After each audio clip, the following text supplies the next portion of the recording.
Welcome to HATV. I'm Scott Laird, and with me today is Willie Murray, Hallelujah Acres organic gardener.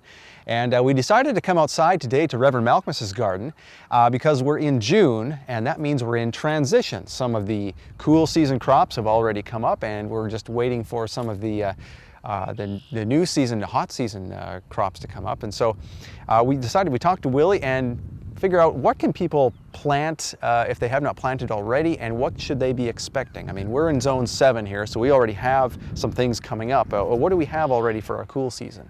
Right, well right here what we have in our zone 7 garden that's available for harvest now is some cabbage, collards, kale. I actually even grew some celery here, which is not a typical garden crop. Carrots, radishes, and even some asparagus that we have still. Okay. But most of these crops are coming to an end because our weather is getting hot here, and so we need to consider what we can do to transition into the hot weather crops.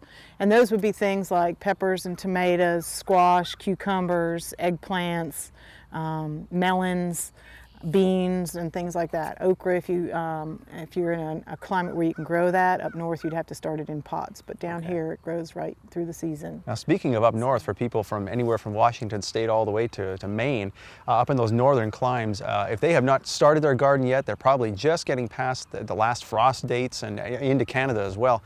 What can they be planting now where they can still expect a crop at the end of the season? Well, if they still live in an area that's relatively cool, these crops that we talked about here are cool season crops, and they should still have good success with those in their gardens.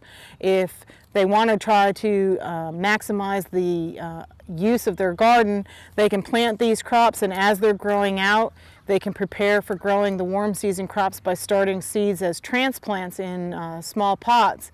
And when these crops are harvested, they could roll over into the summer crops by pulling these out and putting in the new crops right to follow them. Okay, so to have a second crop doesn't necessarily mean you need to have 2 gardens. You can sort of pull one out and put the plant or potted plants in. Right. That's okay, right. Good ideas. Okay, and also if someone wanted to plant something a little more exotic in their garden, you've already mentioned celery, which would be a little bit of an ambitious take. What are some other plants that look kind of neat and just make the garden look a little different?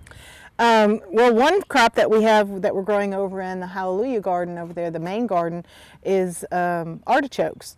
And a lot of people don't typically grow artichokes in their garden, but they are delicious, and you can grow them from seed quite easily.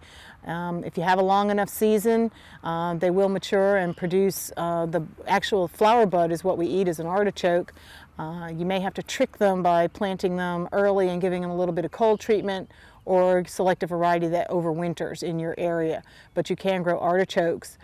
You can also grow in a cool season area. You can grow fava beans. Okay. You can grow herbs like watercress.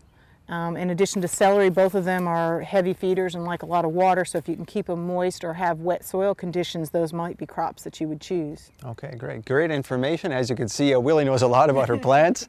And so if you'd like to know more, you might want to check out the Hallelujah Gardening Guide, and that's on Reverend Malcolmus's health tip.